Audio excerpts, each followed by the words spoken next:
चिरांनि मुंदांखा थावनि हाग्रामा दालांआव सेथि खेबनि थाखाय आइ रिभार मागो दमासि फेस्टिवल 2023 दिनैनिफ्राय जागायबाय। हारिमु, देंखो लोगोसे बायदि बायदि जानाय लोंनाय खेला दिन्थिफुंनाय हाबाफारिजों चिरांनि मुंदांखा हाग्रामा दालांआव आइ रिभार मागो दमासि फेस्टिवलखौ बिटिआरनि मावफुं सोद्रोमा रेवरेवा नार्जिहारि, एमएलए अजय कुमार रय आरो एमसिएलए प्रभात बसुमतारी बिथांमोनहा बेखेवनानै होयो। दिनैनिफ्राय जागायनाय आइ रिभार मागो दमासि फोरबोआव गासै रायजो राजाफोरा लोब लोब बेरायफैनो हासिगोन होननानै खौरांगिरिनि सिगाङाव बुंथिनानै होयो बानजाय आफादनि आफादगिरिया।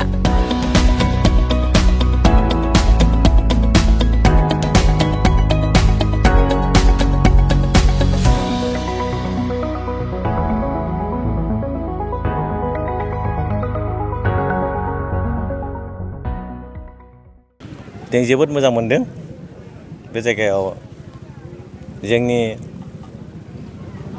बिजेपिनि मोनथाम मण्डल कमिटिनि दैदेनगिरिफ्रा बे फेस्टिवल खुंनो आखायाव लादों। बेनि गाहाय ओंथियानो जाहैबाय दैमा।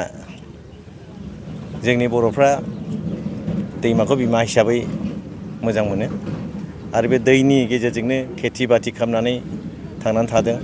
ओंखायनो दिनैहाय बेवहाय बे दैमा बिमाखौ मान होनायजों लोगोसे बे जायगायाव मोनसे दमासि फोरबोखौ जिहेतु जों फालिबाय थायो, बे फालिनाय लोगोसेनो जोङो जोंनि बे दैमा बिमाखौ फुजिनायजों लोगोसे जोंनि बर' हारिनि आरो खाथि खाला गासिबो थानाय मानसिफोरनि कला कृष्टि बायदिखौ दिन्थिनो थाखाय बै आखायाव लादों। बेहाय बर'नि दानाय लुनायखौ एसे एनै डिसप्ले खालामगोन, संनाय खावनायखौ डिसप्ले खालामगोन, मोसानाय कला कृष्टि गासिबो जाजोबगोन।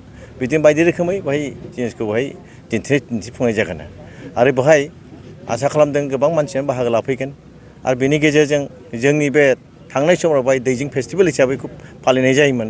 जिहेतु माखासे असुबिदा थानायनि थाखाय बेखौ खालामनो हानाय जायाखै दा बेफोरखौ कन्टिनिउ खालामनो थाखाय दस्रा नामै बेखौ खालामनो हानाय जादों आरो बेहाय माइहुं फेस्टिभेल बेखौ खालामनाय जादों, मागो फेस्टिभेल। आरो बेहाय दिनैहाय जोंजों दंफायो, जों बे गेटखौ बेखेवबाय आरो दाहायनिफ्राय जागायगोन। मथा मथि 10-12 दिनसो हयथ' जागोन। बेहाय जोङो आसा खालामदों गोबां मानसिया बाहागो लागोन आरो जों बेहाय आंजों लोगोसे जोंनि मानगोनां बे समस्तिनि एमएलए अजय कुमार राय आरो जोंनि बे समस्तिनि एमसिएलए प्रभात बसुमतारी दं आरो जोंनि पार्टिनि गासिबो दं। आसा खालामदों बे फेस्टिभेलनि गेजेरजों रंजादों मानसिफ्रा, रंजानायजों लोगोसे जाहाथे खुनु इनडिसिप्लिन जाया, डिसिप्लिन भाबै जाहाथे जों खालामलांनो हायो। जोंनि गेजेराव गोजोननाय खौसेथिखौ जों लाबोनो हायो। दिनै जोंनि गेजेराव खौसे फैबाय आरो सान्थि फैबाय। बे सान्थिनि गेजेराव जोङो गावबागाव हारि माहारिनि राव हारिमु बायदिसिनाखौ दिन्थिनायजों लोगोसे जोंनि गेजेराव खौसेथि थानानै जों जौगाखांनाय हाबा मावनो हायो, जों बेखौ लुबैदों। दिनै मानसिफ्रा बयबो माइ हाबाय, माइ हानाया जोब्बाय, माइ थिखांबाय, एसे रिलेक्स एसे रंजानाय लुबैनानै बयबो जेनेबा दमासि जाबाय। बे जानायजों लोगोसेनो जाहाथे जों बयबो खौसेयैनो गाव गावनि मोजां मोनलायनाय अनलायनायखौ फिलिंसफोरखौ जों दिन्थिलायनो हायो। बे फोरबोनि गेजेरजों बेखौ खालामनो नाजानायखौ आं बिथांमोनखौ धन्यबाद होयो, जाय बिथांमोनखौ अर्गानाइज खालामदों। गिबि खेब हिसाबै गभर्नमेन्ट हयथ' निस्सय जेबो होनो हाथ'वाखै, निस्सय खालमासिफोरनिफ्राय साबसिन हामसिन जागोन। जितु बेवहाय बाजेट थागोन बायदिसिना थागोन, ओंखायनो साबसिन जागोन जों आसा खालामदों। আচলতে আমাৰ বিজেপিৰ মণ্ডল কমিটিৰ উদ্যোগত আমাৰ আই নদীৰ পাৰত যি মাঘ বিহু উপলক্ষে আৰু দুমাচি উপলক্ষে যি ফেষ্টিভেল তেওঁলোকে পাতিছে, নিশ্চয়কৈ আমাৰ কাৰণে এটা আনন্দৰ বিষয়। আমাৰ কলা সংস্কৃতি ধৰি ৰখাৰ কাৰণে তেওঁলোকে সেই চেষ্টাটো চলাইছে। আমি চাইছোঁ আমাৰ লগতো এটা আলোচনা তেওঁলোকে কৰিছে। আমাৰ এমচিএলএ আছে, আমাৰ ইএম ডাঙৰীয়া আছে, মই নিজেও আছোঁ আৰু আমাৰ পৰিচালনা সমিতিৰ সভাপতি পাতিছে আমাৰ সতীশ বসুমতাৰী ডাঙৰীয়াক। এটা ধুনীয়া পৰিৱেশ তেওঁলোকে গঢ়ি তোলাৰ চেষ্টা কৰিছে আৰু বিশেষকৈ ইমান দিনে এই অঞ্চলত এটা ফেষ্টিভেল হৈ গৈছিলে আৰু আজি 2টা বছৰ সেই ফেষ্টিভেল হ'ব পৰা নাই। কিন্তু নিজৰ কলা সংস্কৃতি বচাই ৰখাৰ দায়িত্ব আমাৰ এই অঞ্চলৰ ৰাইজৰ হয়। আমি যিসকলে সামাজিকভাৱে দায়বদ্ধতা আছে বা যিসকল ব্যক্তি সমাজক নেতৃত্ব দিয়ে, সেইসকল ব্যক্তিয়ে এই দায়িত্ব পালন কৰি আছে আৰু কৰিবই। কাৰণ নিজৰ কলা সংস্কৃতি নিজৰ ভাষাক যদি নিজেই আগবঢ়াই নলয়, তেতিয়াহ'লে এদিন এনেকৈয়ে হয়তো আমাৰ কলা সংস্কৃতি শেষ হৈ যাব। সেইকাৰণে এই আজি যিটো ব্যৱস্থা কৰিছে এই পৰিচালনা সমিতিয়ে বিশেষকৈ মই তেওঁলোকক ধন্যবাদ দিব লাগিব। তেওঁলোকে ইমান ধুনীয়া এটা পৰিৱেশ গঢ়ি তুলিছে। মানুহ আমি দুমাচি বুলি ক'লে বা আমি মাঘ বিহু ক'লে আমাৰ গোটেই অসম জোৰাতে এটা আলোড়ন আছে। তাৰপিছতো এনেকৈ ফেষ্টিভেল যেতিয়া হ'ব তেতিয়া নিশ্চয়কৈ আমাৰ অসমৰ বাহিৰতো আমাৰ বড়োলেণ্ডৰ বাহিৰতো বিভিন্ন ষ্টেট বা গোটেই ভাৰতবৰ্ষ যদি এটা এই জাতিটো বা এই সমাজৰ এটা আলোচনা পৰ্যালোচনা হ'ব তেতিয়াহ'লেহে আমি আগবাঢ়িব পাৰিম। তো মই আশা ৰাখিছোঁ যে সকলোৱে মিলি একেলগে সহযোগিতাৰে এই ফেষ্টিভেল এটা ধুনীয়াকৈ যাতে পাতিব পাৰে সেই আশা মই ৰাখিছোঁ। गिबि खेब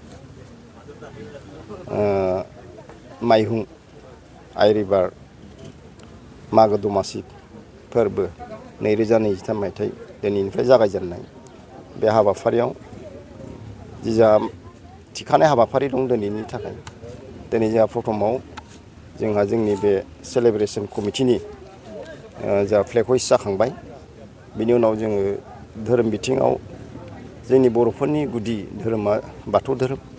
बे हिसाबै जोङो बाथौ धोरोमनि मोनसे बाथौसालि जों गायसनबाय आरो बेखौ जों बेखेवबायबो इसोरनि मुङै। आरो जोंनि बे सेलेब्रेसना जाहाथे जों जि सानसिम जों फालिनो मोनगोन बेसिमाव जोंनि बाथौ सोरजिगिरि आफा गुरु जिउमाया जोंखौ बे हाबाफारियाव मोजाङै मदद होगोन एबा सान्थियै जों बे फोरबोखौ खुंफुंनो हागोन। बेनि थाखाय जों आफा बोराइ बाथौनाव जोङो आर'जबो गाबखांबाय। आरो बेनि उनाव दासो एसे सिगां जोंहा आलासिफोर सफैनाया एसे लेट जानाय हिसाबै जोङो लेटलियैबाबो जोंनि मेइन जोंहा गेट एन्ट्रि गेट जोंहा बे गेटखौ दासो सिगाङाव जोङो रिबन हास'नानै जोङो बेखेवखांबाय। जोंनि मानाव गेदेर EM बिटिआरनि EM मुस्रि रेवरेवा नार्जिहारि बिथांखौ लानानै आरो लोगोसे जा बिजिनिनि MLA मुस्रि अजय कुमार राय बिथांनि नुजाथिनायाव जों जयैनो सेलेब्रेसन कमिटि आरो EM आरो MLA जों जयैनो आरो जा MCLA दङ सुबाइजार समस्तिनि प्रभात बसुमतारी बिथांखौ जों लोगोसे जों दिनै रिबन काटिं खालामखांबाय। आरो जोङो एसे उनाव जा नैबे मेइन आलासि बेखौ जों बेखेवथ'वाखै। आलासिया दा 12ता 1टायाव सफैगोन बेखौ जों खालामगोन। दा जोंनि मानसिफोरनि गेदारिङा दासो जाहांदों आरो दिनै जागायजेननाय हिसाबैथ' जोंहा एसे सेरेंगा जागोन। खिन्थु बे फैबाय थानाय बे जेनाखि दिनाव जोंनि हाबाफारिया गोबां रायजो राजाफ्रा फैगोन हेफाजाब होफैगोन बेखौ जों मिजिंथिदों। माब्ला मा प्रग्राम जागोन? दिनैहाय जोंहा बे प्रथमाव बे बेखेवनाय हाबाफारिया जाजोब्बाय बा जालांबाय थागोन। जा एक्सप' दं ओरै मिना बाजार दं सार्कास ओमफ्राय ओरै स्टल थाबाय बेखौ जों एसे उनाव बेखेवगोन। दा जों मोनानि बेलायाव हारिमु जोंहा दिन्थिफुंनाय दं। बेवहाय मेथाइ खनफैगोन जा जोंनि सासे रिनाउन्स सिंगार जोंनि बर'निनो मुस्रि नयन नार्जारि बिथां फैगोन। बेजों लोगोसे सासे जा आं नामखौ गोसोआव थायाखिसै सासे जा सिंगार बा मोसाखावरि सासे जा आइजो फैगोन बिथां फैगोन। आरो बेजों लोगोसे जोंनि माखासे ट्रेडिसनेल कालसार मोसानाय गोबां बर'फोरनि राभा गार' बा नेपालि आदिबासि बिनि जा मोसानाय बे दा जोंहा स्टेजआ दाबो कमप्लिट जायाखै। स्टेजआ कमप्लिट जानायनि उनाव बे मोसानायनि जों हाबाफारिखौ जों लागोन। रायजो राजाखौ फैनो थाखाय ओमफ्राय नंगौ रायजो राजाखौ जों खावलायनाया बेनो खारन नैबेहाय बे फेस्टिभेला जाहैबाय जोंहा जोंनि राव हारि माहारि जे बर'नि अनगायै गोबां जाथि माहारिफोर थाबाय मुस्लिम नेपालि बाङालि राजबंसि आदिबासि बिहारि बा हिन्दीबासि बा बर'फोर बिसिबां बाहाय दङ बेवहाय जोंनि रायजो राजाफ्रा निस्सय बे फेस्टिभेलाव फैगोन हेफाजाब होगोन। आरो जोंनि बे फेस्टिभेलनि जे जों लाहार फाहार खालामदों बेखौ समायना खालामफैगोन। बायलाय फानलाय बुस्थुफोर बाय ट्रेडिसनेल बुस्थु मोनगोन बा आदुनि माखासे जिनिसखौ मोनगोन फिथाइ सामथाइ आरो जोंनि बर'फोरनि फिथा सौराइ बायदिसिना सिथाव गोबां बिदिनो बायनानै मोनजागोन। दा बिनि थाखाय आं रायजो राजाखौ खावलायगोन। सारा दिनैनिफ्राय जागायनानै माब्लासिम जागोन? दिनैनिफ्राय जागायनानै जोङो दा पारमिसन हिसाबै जोंनो दा 26 जानुवारि थानायाव गेजेराव 25 26खौ दोनथ'नो थिनदों।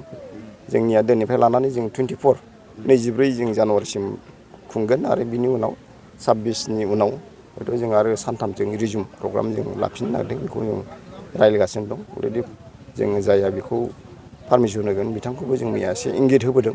हिसाबै जों निस्सय जोङो जेरै टारगेट जों 11 साननि थाखाय जों जेरै टारगेट लादों बे टारगेटआ हयथ' जाफुंसारगोन होननानै जों मिजिंथिदों। बे हाबाफारिखौ खुंनायाव माहारिया मा उन्नति जागोन? बे हाबाफारिखौ खुंनायाव जोंहा बे जोंनि गोदोनि बर'फोरनि बा गोबां जाथि माहारिफोरनि जे अरिजिनेल जे कालसारफोर बेफोर जिनिसा गोमालांनो हमबाय।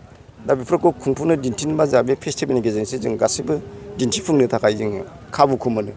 दा बिदि खुङाब्ला जों गावबागाव हारिया गावबागाव बिदिनो माखासे जिनिसजों गोमालांनो नागिरदों। ओंखायनो बे फेस्टिभेला जोबोद गोनां खौसेथि आरो खारन जोंहा बिटिआरआव गोजोन थासारि फैबाय बे हिसाबै गोबां जोंनि हारि माहारिया फैनानै गाव गावनि जेनाखि हारिमुफोरखौ बा गाव गावनि जेनेखा माबाफोर मा होनो कालसारफोर बेखौ दिन्थिफुंगोन।